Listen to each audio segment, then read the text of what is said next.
Ah mais c'est qu'on finirait par être blasé. Le CAC 40 termine cette journée de vendredi sur un nouveau record historique à 8028 points, 0,01 hausse de 0,15% avec 2,6 milliards d'euros échangés sur la semaine. Il aura gagné 1,18%. La statistique très attendue du jour, c'était celle de l'emploi américain en février. La job machine US n'est pas en panne avec 275 000 emplois non agricoles créés le mois dernier, alors que les économistes interrogés par Reuters en prévoyaient en moyenne seulement 200 000. À noter tout de même que les chiffres de janvier ont été révisés à la baisse à 229 000 contre 353 000 en première lecture. Et puis le taux de chômage est lui monté à 3,9% en février contre 3,7% le mois précédent.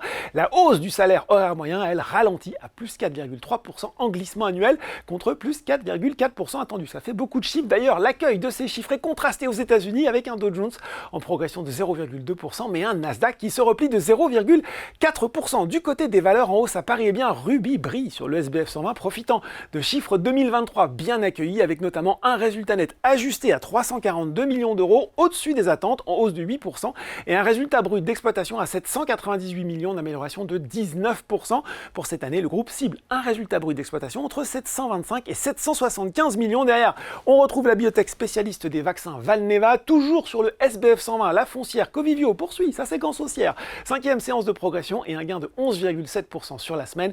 Autre foncière bien orientée, Gecina, et puis c'est Edenred qui termine en tête du CAC 40, le groupe qui a annoncé sa décision d'engager une opération de rachat d'actions pour un montant maximum de 300 millions d'euros entre mi-mars 2024 et le 31 mars 2027. Les actions ainsi rachetées devront être annulées. Kering, AXA et Essilor Luxottica suivent derrière. Du côté des baisses, eh bien Voltalia cède 9,5%, plus fort repli du SBF 120, alors que le producteur d'énergie renouvelable sortira de l'indice le 18 mars prochain.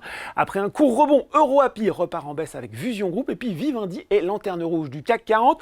Le conglomérat de la communication et des médias a indiqué hier soir qu'il poursuivait son projet de scission en 4 sociétés cotées après avoir enregistré des résultats supérieurs aux attentes en 2023, avec notamment un résultat net ajusté de 722 millions. ST Micro, Thales et Carrefour sont également dans le rouge. Voilà, c'est tout pour ce soir. En attendant, n'oubliez pas, tout le reste de l'actu éco et finance est sur Boursorama. Un très bon week-end.